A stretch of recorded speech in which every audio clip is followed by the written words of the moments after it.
آج کے دور میں بعض احباب کو یہ غلط فہمی ہے کہ شاید شیعہ حضرت علی کے فضائل اتنے زیادہ پڑھ دیتے ہیں کہ ان کا عقیدہ توحید اچھا نہیں۔ میں ان بھائیوں سے گزارش کروں گا کہ سب سے بہتر عقیدہ توحید ہمارا ہے، اس لیے کہ ہم نے توحید بت پرستوں سے نہیں سیکھی، ہم نے توحید اس سے سیکھی ہے جس میں دنیا کو اللہ ہونے کا گمان ہے، جس میں دنیا شک میں مبتلا ہے کہ شاید علی خدا ہے۔ ہماری توحید بڑی بہتر ہے، یہ آپ زحمت نہ کریں کہ شاید ہماری توحید بہتر نہیں ہے۔ اور پھر مجھے اس شیعہ کی عقل پہ بھی ماتم کرنے کو جی چاہتا ہے کہ جب ممبر سے فضائل علی پڑھے جاتے ہیں اور وہ کہتا ہے کہ ہمارا عقیدہ توحید خطرے میں چلا گیا، اس بھائی سے میری مودبانہ گزارش ہے فضائل علی نہ گھٹائے، اپنا عقیدہ توحید بڑھائے۔ فضائل علی کا قتل نہ کرے، اپنا عقیدہ توحید بہتر کرے۔ ہم اس اللہ کے ماننے والے ہیں جسے علی بھی سجدہ کرتا ہے، جسے علی بھی جھکتا ہے۔ ہم اس اللہ کی کبریائی کو مانتے ہیں، اس کی بڑائی کو مانتے ہیں، ہم اس کی بندگی کرتے ہیں جو اللہ ہمیں علی نے بتایا ہے۔ علی کے سجدوں سے ہم نے سیکھا ہے کہ اللہ کسے کہتے ہیں۔ اور مجھے عزت آل محمد کی قسم ہے، دنیا ہمیں نصیری کہے، ہمیں مشرک کہے، دکھ ہوتا ہے کہ کس بات پہ نصیری اور ہمیں مشرک کہہ رہے ہو۔ ہمارے گلے میں پھولوں کے ہار ڈالو کہ ہم علی کے ہوتے ہوئے بھی اللہ کو سجدہ کر رہے ہیں، ہم علی کے ہوتے ہوئے بھی اللہ کو سجدہ کر رہے ہیں۔ اگلی سطر میں مجھے ماتمی کا ہاتھ اٹھا ہوا چاہیے، مجھے بادشاہ علی کی ولایت کی قسم ہے، دنیا کے پاس علی جیسا ایک بھی ہوتا لوگ کب کے مشرک ہو جاتے۔ ہمارے پاس 12 علی ہیں، ہم پھر بھی اسے سجدہ کر رہے ہیں۔ لوگوں کے پاس ایک ہوتا،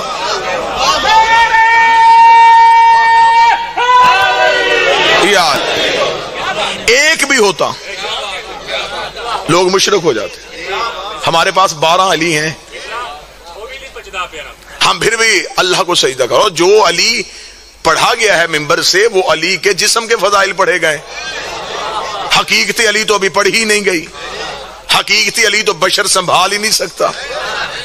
ابھی تک ممبر سے جو پڑھا گیا ہے وہ حقیقت علی کے فضائل نہیں، وہ وجود علی کے فضائل ہیں۔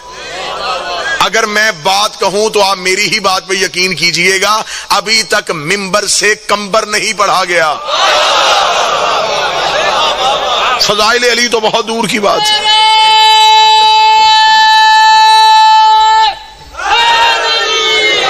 لے جی آئے قرآن سے پوچھتے ہیں کہ علی کتنے اختیارات کا مالک ہے۔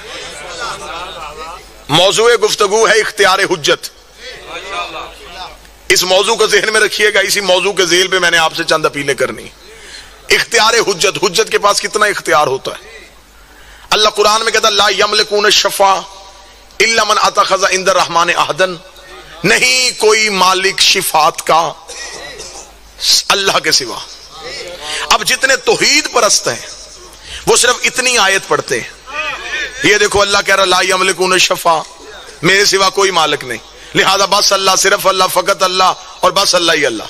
آیت یہاں رکی نہیں، آیت اس سے آگے چلی لا یملکون الشفاء، تمہید میں ساتھ دیجیے گا لا یملکون الشفاء، کوئی مالک نہیں شفاعت کا، الا من اتخذ عند الرحمن عہدا، سوائے اس من کے جس نے اللہ سے وعدہ لیا ہوا ہے۔ اب میں قرآن پڑھنے لگا ہوں، میرا ساتھ دیجیے گا۔ اس کا مطلب ہے خدا قرآن میں کہہ رہا ہے کہ کوئی مالک ہے اور وہ ہے جس نے اللہ سے وعدہ لیا ہوا، اور اللہ نے نام نہیں بتایا، اللہ نے صرف من کہا ہے، الا من، سوائے اس من کے جس نے اللہ سے وعدہ لیا ہوا ہے۔ میرے مالک ہم حقیر بندے ہیں، ہمیں تو بخشش چاہیے، ہمیں تو شفاعت چاہیے۔ تو نے قرآن میں ہمیں یہ دے دی ہی نشانی کہ ایک ہے جو بخشش کر سکتا ہے، جو شفاعت کر سکتا ہے، وہ اللہ نہیں، وہ من ہے۔ میرے مالک ہمیں بتا وہ من کون ہے؟ خدا نے کہا ڈھونڈو، کہیں نہ کہیں سے تمہیں وہ من نظر آ جائے گا، کیونکہ اللہ کے کلام کا حسن ہوتا ہے۔ اللہ نشانیاں بتاتا ہے، نام نہیں بتاتا، نشانیوں کے پیچھے چلنا پڑتا ہے۔ میں نے قرآن کی دہلیز پہ دستک دی، میں نے کہا میں علی کا نوکر ہوں، مجھے بتا وہ کون ہے جو اللہ کے ساتھ مل کے شفاعت کرے گا۔ قرآن نے کہا میرے پیچھے چلتا، میں تجھے اس دروازے تک لے کے جاؤں۔ میں قرآن کے پیچھے چلا، پھر ایک آیت بول پڑی یوم اذن لتنفع الشیء الا من اذن له، ایک وقت آئے گا کوئی چیز فائدہ نہیں دے گی سوائے اس من کے جسے اللہ نے اجازت دی ہوئی ہے۔ اس کا مطلب ہے پھر قرآن نے من بتایا ہے، نام پھر نہیں بتایا۔ اے اللہ کا قرآن، میں تو بندہ پوچھنے آیا تھا، تو نے پھر من بتا دیا ہے. قرآن کا پکڑ میری انگلی, ساتھ ساتھ میرے چلتا, اب میں تجھے من کے دروازے پہ لے کے جاؤں. میں قرآن کے پیچھے چلا, قرآن کا میں تجھے من بتاؤں, تھوڑا سا چہرہ دکھاؤں تو من پہچان جائے گا. میں نے کہا فوراً پہچان جاؤں گا. اسے کلو علیہ فان جب کا وجہ رب کا ذل جلال والاکرام, ایک دن آئے گا ہر چیز ہلاک ہو جائے گی سوائے اس من کے جسے اللہ کا چہرہ کہتے ہیں. میرے مالک ابھی بھی من سمجھ میں نہیں آ رہا. فرمایا پھر آگے چلتا, میں تجھے قرآن میں بتاؤں. آواز آئی ومن الناس من یشری نفسہ ابتغاء مرضات اللہ واللہ رؤوف بالعباد. اور بندوں میں ایک ایسا من بھی ہے جو سو کے اللہ کی مرضیاں خرید لیتا ہے. میرے مالک من ابھی بھی سمجھ میں نہیں آیا. فرمایا مجمع ساتھ نے پھر آ گیا ومن الذی یقرض اللہ قرضا حسنا. ایک ایسا من بھی ہے جو اللہ کو قرضے دیتا ہے. میرے مالک من ابھی بھی سمجھ نہیں آیا. فرمایا مجمع اکٹھا کر غدیر کے چوک میں آ. میں نبی سے کہتا ہوں دکھا بھی دے, سنا بھی دے. نبی نے ہاتھ بڑھ گا من کن تو مولا.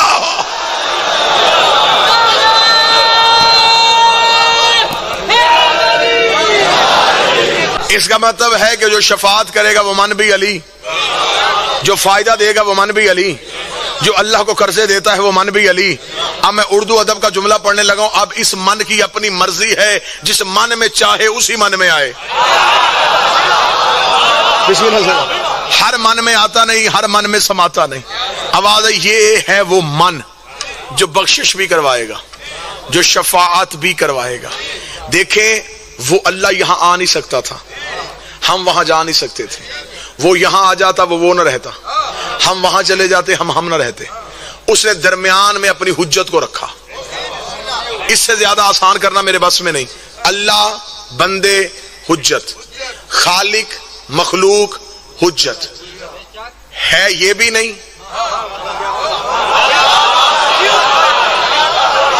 ہے وہ بھی نہیں. جس بندے نے توجہ نہیں کی اگلا جملہ سمجھ لے. یہاں آتے ہیں یہ ہو جاتے ہیں, وہاں جاتے ہیں وہ ہو جاتے ہیں. جو ابھی بھی نہیں بولا جس نے یہاں سے دیکھے اسے اپنے جیسے لگے, جس نے وہاں سے دیکھے اسے اس جیسے لگے. حجت اللہ نہیں ہوتی, اللہ کے مظہر ہوتے ہیں. زمین پہ سورج نہیں آتا, سورج کی کرنیں آتی ہیں. کرنیں سورج نہیں, سورج کا اثر ہے. 14 اللہ نہیں. میں کوشش تو کر رہا ہوں کہ میں آپ کے ذہنی طور پہ قریب ہوں. ابھی بھی بات سمجھ نہیں اور آسان کرتے. یہ 14 وہ آئینے ہیں جن سے اللہ نظر آتا ہے. بسم اللہ سے. سیدھا تو وہ نظر آ ہی نہیں سکتا. سیدھا دیکھنے کی خواہش تو موسیٰ نے کی تھی, اس کی تجلی کو تو بشر برداشت نہیں کر سکتا. یہ وہ آئینے ہیں جن سے اللہ نظر آتا ہے. یہ وہ آئینے ہیں جن سے اللہ نظر آتا ہے. اب گجرات کے گرد و نواح کا مجمع, ایک بندہ بھی اٹھ کے مجھ پہ سوال کرے کہ اللہ کو ضرورت کیا تھی, وہ شکلوں کے ذریعے سے اپنی پہچان کرواتا. اسے ضرورت نہیں تھی, بندے جاہل تھے. یہ پہلے دن بچے کو تعلیم کے لیے بٹھاتے ہیں, استاد دکھاتا الف ہے اور پھر شکل انار کی دکھاتا ہے, پڑھاتا الف ہے دکھاتا انار ہے, پڑھاتا الف ہے دکھاتا انار ہے. اب اس سے پوچھو پڑھایا الف ہے دکھایا انار کیوں؟ وہ کہے گا الف لفظ ہے, انار پہچان ہے, اللہ ذات ہے, 14 پہچان ہے. ان کے بغیر وہ نظر نہیں آتا. اور اس نے اپنے دین میں مکمل اختیاری ہی حجت کو دیا. حجت کی اطاعت. خدا نے کہا اذ قال ربک للملائکۃ انی جاعل فی الارض خلیفہ. جب کہہ دیا تمہارے رب نے فرشتوں سے کہ میں زمین پہ خلیفہ بنانے والا ہوں, میں بنانے والا ہوں, میں خدا نے پہلے ہی دن اعلان کر دیا تھا کہ خلیفہ جب بھی بناؤں میں بناتا ہوں. انی جاعل فی الارض خلیفہ, میں بنانے والا ہوں. فرشتوں نے کہا مالک ہمارے لیے حکم کیا ہے؟ فرمایا فَإِذَا سَوَيْتُهُ وَنَفَخْتُ فِيهِ مِن رُوحِي فَقَعُوا لَهُ سَاجِدِينَ. جب میں اس کے ڈھانچے کو درست کروں تو اس میں اپنی روح پھونکوں تو فوراً سجدہ کر دینا. سجدہ روح سے پہلے نہ کرنا, سجدہ تب کرنا جب میں اس میں اپنی روح پھونکوں. اس کا مطلب کہ سجدہ آدم کو نہیں ہوا, سجدہ روح کو ہوا. میرا کوئی سنی بھائی بیٹھا ہے قرآن منبر پہ لے کے اللہ کے قرآن سے پوچھے میرے مالک یہ روح کیا ہے؟ فرمایا وَقُلْ رُوحًا مِنْ أَمْرِ رَبِّي. یہ روح اللہ کا امر ہے. اس کا مطلب سجدہ آدم کو نہیں، سجدہ اللہ کے امر کو ہوا تھا. انکار آدم کا نہیں، انکار اللہ کے امر کا ہوا تھا. جو ایک امر کا انکار کرے وہ شیطان بنتا ہے، اور جو پورے اولے الامر کا انکار. بسم اللہ سرکار.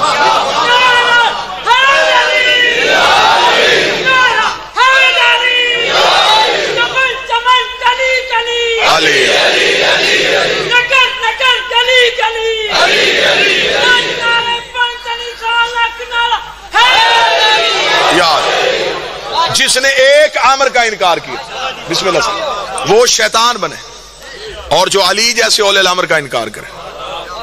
تو اچھے ہے صاحبان، سب سجدے میں گر گئے، سارے فرشتے سجدے میں گر گئے.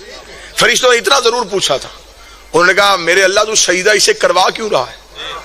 اس نے تو ابھی تک تجھے سجدہ نہیں کیا. نحن نسبح وبحمدک ونقدس لک، ہم تیری تسبیحاں کرتے ہیں، ہم تیری تقدیس کرتے ہیں. تو نے ہمیں سجدہ نہیں کروایا جبکہ ہماری عبادت بھی ہے. اس نے نہ تسبیح پڑھی نہ تیری نماز پڑھی، تو اسے سجدہ کروا رہا ہے کس بات پہ؟ خدا نے کہا لو آج پہلی حجت بن رہی اور پہلا خلیفہ بن رہا ہے. اصول بتاؤں، جب بھی میں خلیفہ بناؤں نا اس کے مقابلے میں بڑا ہونا نہ لایا کرو.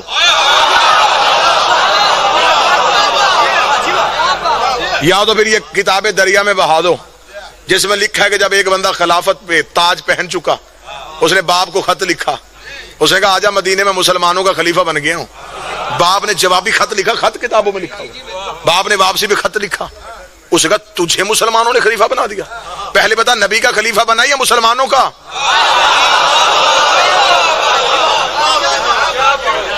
اگر تو نبی کا خلیفہ بنا ہے تو کیا اولاد ربیبہ سے کوئی مدینے میں موجود نہیں تھا؟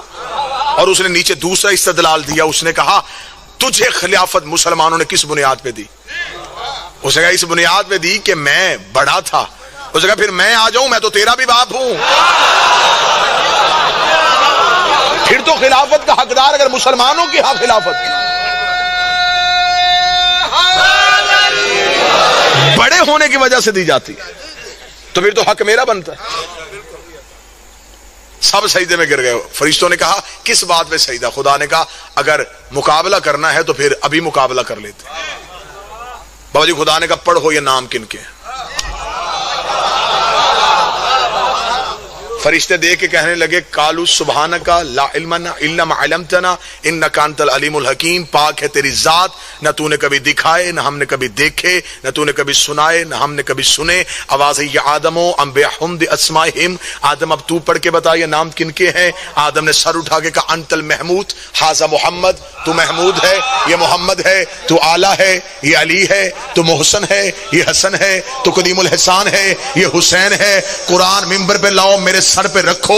پانچواں نام آیا، آدم جتنا جھک سکتا تھا اتنا جھک گیا. آدم نے کہا یہ وہ ہے جس کا نام لینے کی مجھے اجازت نہیں ہے. ادھر آدم نے اس میں زہرا پہ سجدہ کیا. خدا نے فرشتوں سے کہا اب سجدہ کرو. میں دنیا کو بتانا چاہتا ہوں خلیفۃ اللہ ہوتا ہی وہ ہے جو بطول کا حیا کرتا. اس نے اس میں زہرا کا حیا کیا. یہ ہے خلیفۃ اللہ. سب سجدے میں یوں عرش کے چوک میں بلا تشبیہ آدم، چاروں طرف سے فرشتے سجدے میں الا ابلیس، سوائے ابلیس کے. قرآن سے پڑھ رہا ہوں، کسی کتاب سے نہیں، قرآن سے پڑھ رہا ہوں. اب استکبر وکان من الکافرین. خدا کہتا اس نے تکبر کیا کیونکہ وہ تھا ہی کافر.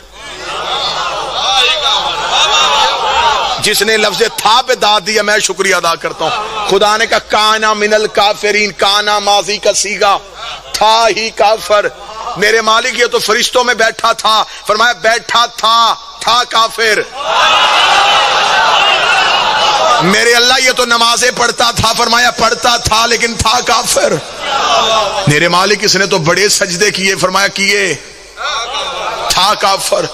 خدا نے تھا کہہ کے دنیا کو بتا دیا ہے لعنتی معصوموں میں بھی بیٹھا ہو.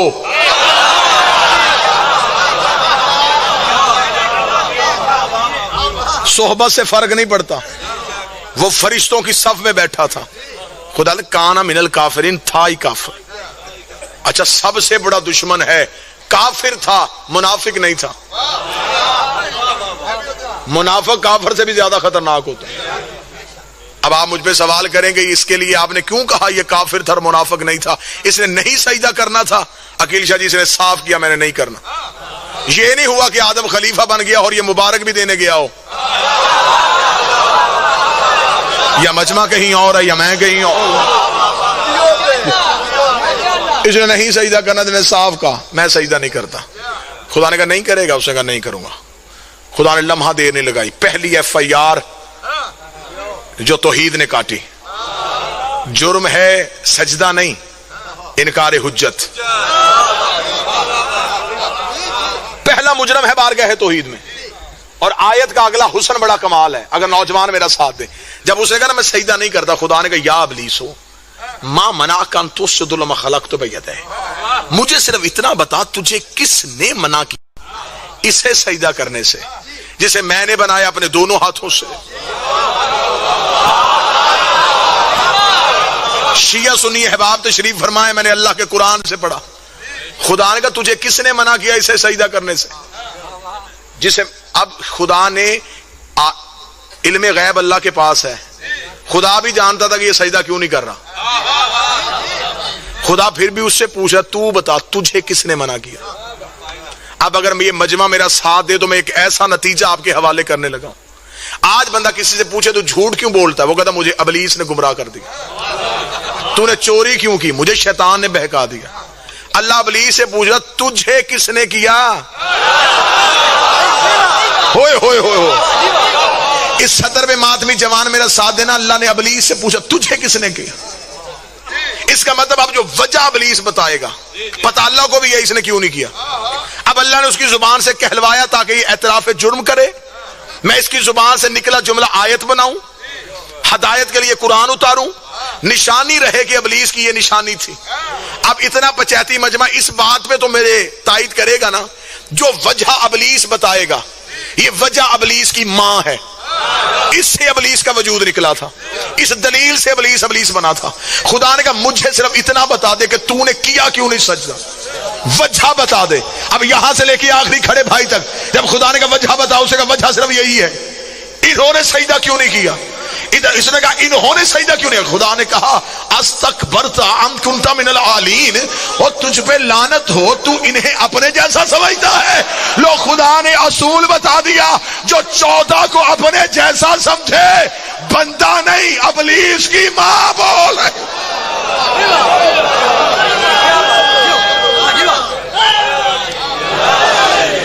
اچھا تو اس لیے سجدہ نہیں کیا.